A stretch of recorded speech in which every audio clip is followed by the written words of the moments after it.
Hello everyone, I welcome you all once again to my series of lecture that is Understanding Pharmaceutical Science with Dr. Hariharan. So today we are going to discuss about one of the type of mutation, that is mutation happening in the protein sequences. So to the precise we are going to discuss about the point mutation. So in this lecture I have divided into two parts. One, we understand what is meant by a mutation. Then we will discuss elaborately about the point mutation and the different types of point mutation. So if you see what is meant by a mutation, so mutation is a Latin term called muter. Muter means to change. So initially it was observed that a person or a cell is considered mutated means it has altered its phenotypic characteristics, its physical appearance has been changed. So later on it was understood that the change in this physical appearance or phenotype is because of the change in the nucleotide sequence, that is the genotype. So the change in genotype has causes a change in the phenotype. So finally we have decided to define the mutation as simply a change in the nucleotide sequence or alteration in the nucleotide sequence. So we can classify mutation into different types based upon its origin and based upon its effect on the nucleotide sequence or based upon its effects in the regulatory sequence. Similarly, we can classify mutation based upon the protein coding genes. So we can classify into different types. The major type is the point mutation. This point mutation can be further classified into four types. One is the silent mutation, 2 is the missense mutation, 3 is the nonsense mutation, and finally 4 is the frame shift mutation. And apart from the point mutation, there are other types of mutation also causes a in the change in the protein coding genes, that is morphological mutation, lethal mutation, conditional mutation, and biochemical mutation. So first we will let us understand elaborately about the point mutation. So if you see what is meant by a point mutation, as the word itself tells that it is called as point, that means a mutation occurs in a single nucleotide sequence. So this change, that is this mutation occurring in a single nucleotide sequence, happens only in the protein coding genes.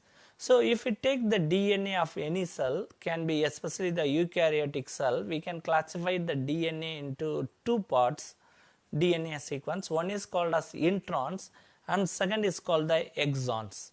So introns are the non-coding sequence because it doesn't code any proteins, whereas the exons are the protein coding sequence. So the protein coding sequence, generally a single amino acid is coded by a 3 nucleotide sequence, we call as triplet codon. If a point mutation occurs in any one of these places, then it can change the protein sequence. Because of the change in this amino acid sequence, the protein structure will change, and this protein structure can alter the function of the protein. So the point mutation has been classified based upon how it causes a changes in the encoded protein. So if you see the different types of point mutation, so I have already told it can be classified into 4 basic types. One is the silent mutation, second is the missense mutation, third is the nonsense mutation, and fourth is the frame shift mutation. So let us understand a silent mutation. So silent mutation, the word itself tells us the mutation is silent. Silent means even the mutation occurs, there is no drastic changes occurs in the protein structure or its function. So silent mutation is the change in the nucleotide sequence. A certain nucleotide has been changed. Because of this change, the amino acid sequence is not changed. So this is possible because of this degeneracy of the genetic code. So we have know about the triplet codon.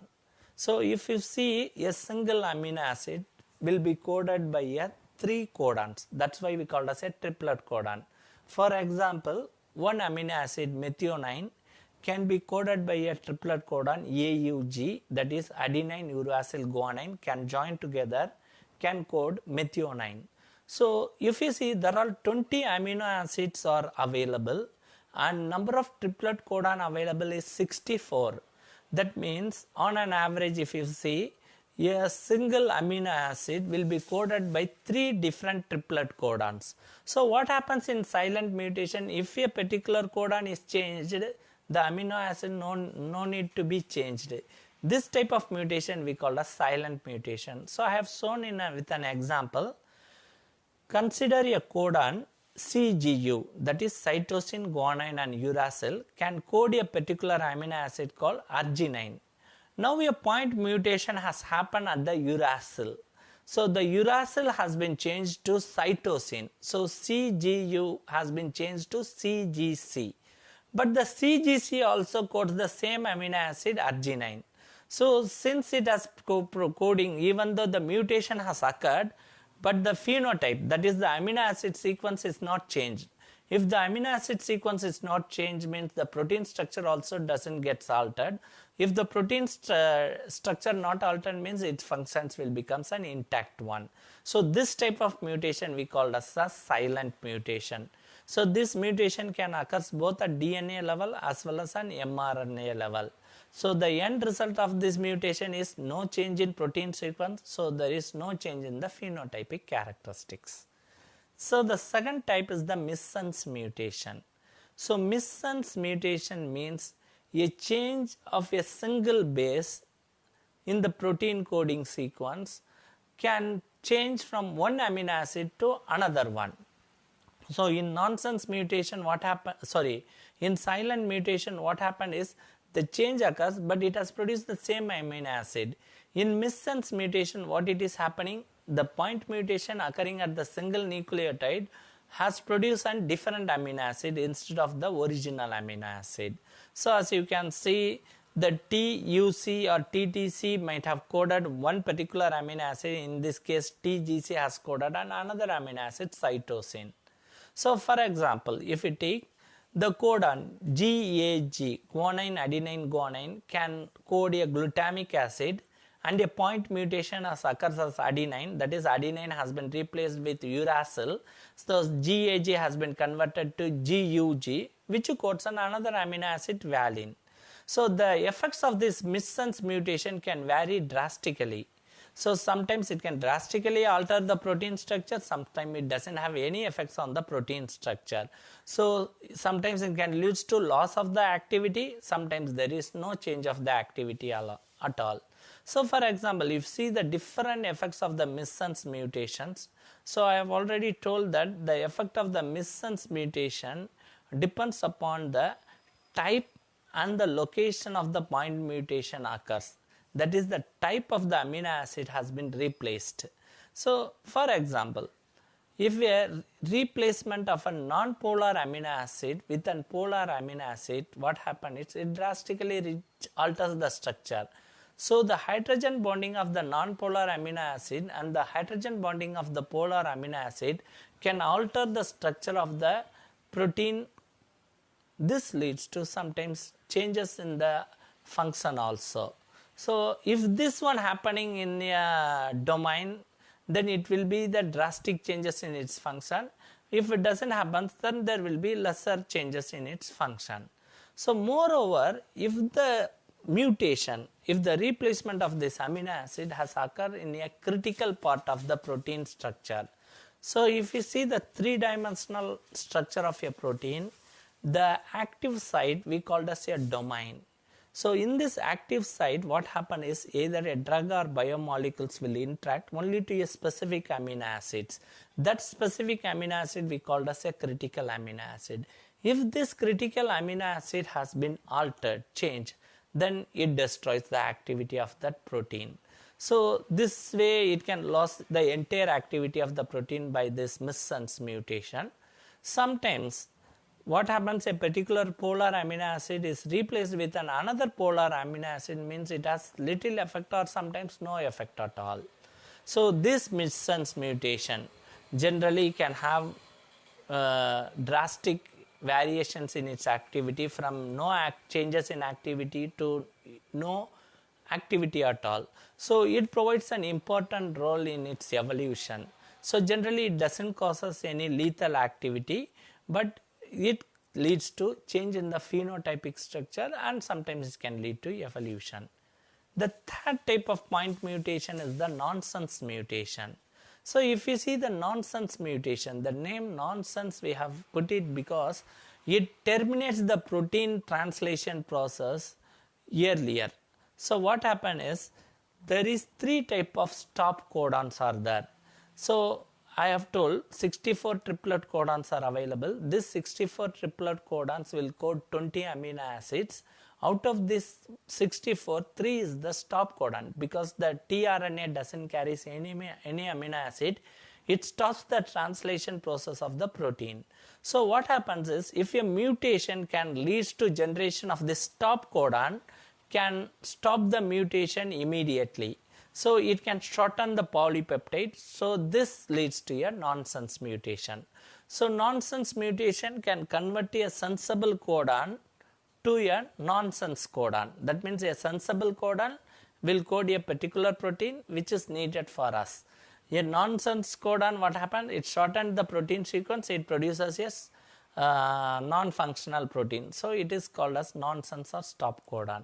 So in this example you can see in the picture, that is if it is AAA it might have coded some leucine, but instead of it mutation occurs in an adenine with a thymine that has led to TAA, can lead to a stop codon. So if you see the effects of nonsense mutation, so the nonsense mutation effect depends upon the location of the mutation.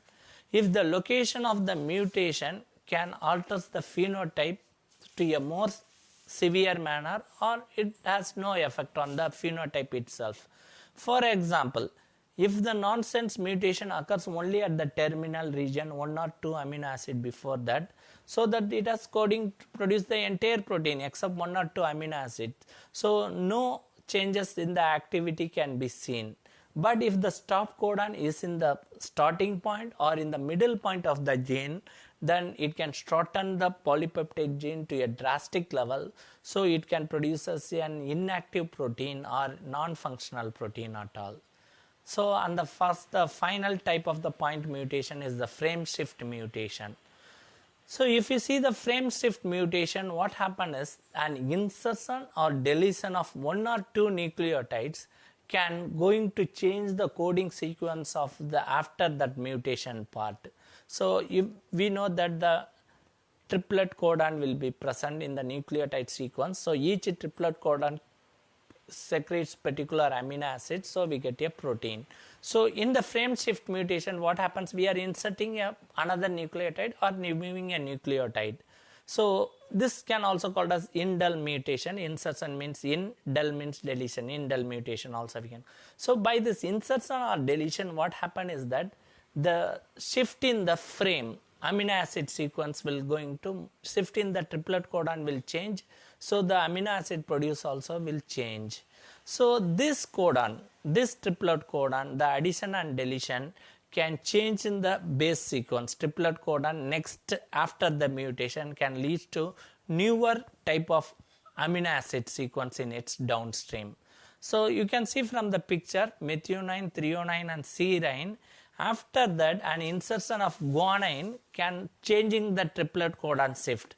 So GCC leads to alanine, then glutamic acid, then arginine. So the entire protein downstream will get altered. So this I have shown in this picture. If you can see, there is a wild type and mutant type. So what happened is that, and from the template DNA, the mRNA forms a particular mutant has an occur at the insertion of G and C. So leads to a new peptide chain in its downstream. A normal wild type will produce methionine, proline, tyrosine and tryptophan, whereas the insertion of gene has changed the protein sequence in the downstream, that is methionine, proline, valine and leucine. So the effects of this frame shift mutation are generally deleterious in nature and it yields a mutant phenotype. So the protein which is synthesized because of these mutations are generally non-functional in nature. So it is a very lethal mutation. So very deleterious effect producing mutation. Sometimes this frame shift mutation can also lead to a earlier stop codon or nonsense mutation and can also shorten the synthesis also. So apart from this point mutation, which is producing mutation in the protein coding genes, there are also other types of mutations which can changes this mutation in the protein coding genes. So if you see the different types of other mutation genes, this mutation also causes change in the protein sequence, that is the amino acid sequence. Because of this change in the protein sequence, it causes change in the protein structure. So because of this change in the protein structure, it alters the protein function. So overall, it can alter the phenotype of the organism. So this can be done by different ways. First, if you see, one is the morphological mutation and second is the lethal mutation. So if you see the morphological mutation, the name itself tells that morphology means the structure, anatomical structure. So because of this mutation, what happens, the anatomy of the microorganism cell or a bacterial cell or any cell will change, especially in terms of its cellular morphology or colonial structure. Second is the lethal mutation. So lethal mutation, sometimes the mutation can become deadly to the cell itself, so it can die. This type of mutation we call as lethal mutation.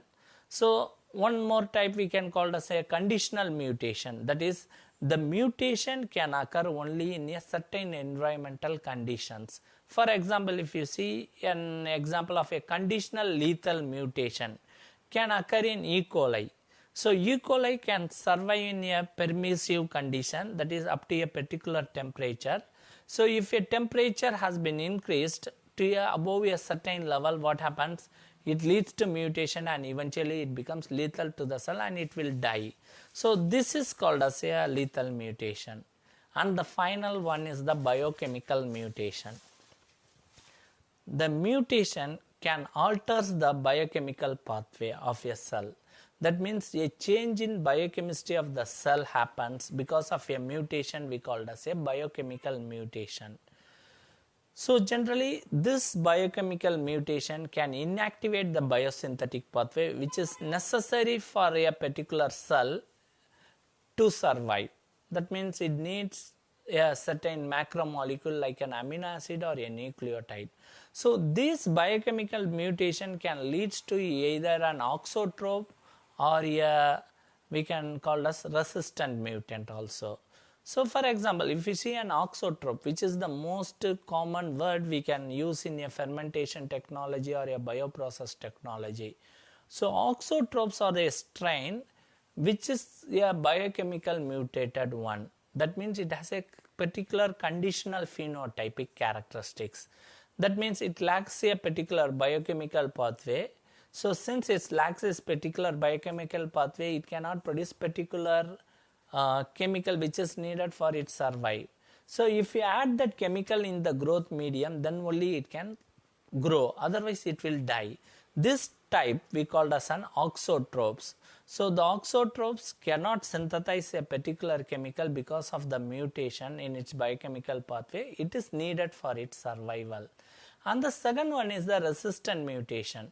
So like antibiotic resistant mutation, because of the genetic changes occurs in a particular area which can produce a chemical which can destroy the antibiotic. So the mutants which occurs resistant against a particular chemical, antibiotic or pathogen, we call as a resistant mutant.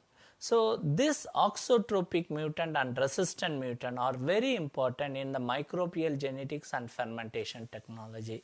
So thank you very much for patiently listening this mutation occurring in the protein gene sequence. So continuously listen my other lectures also like of rDNA technology, microbial genetics and immunology also. Thank you very much.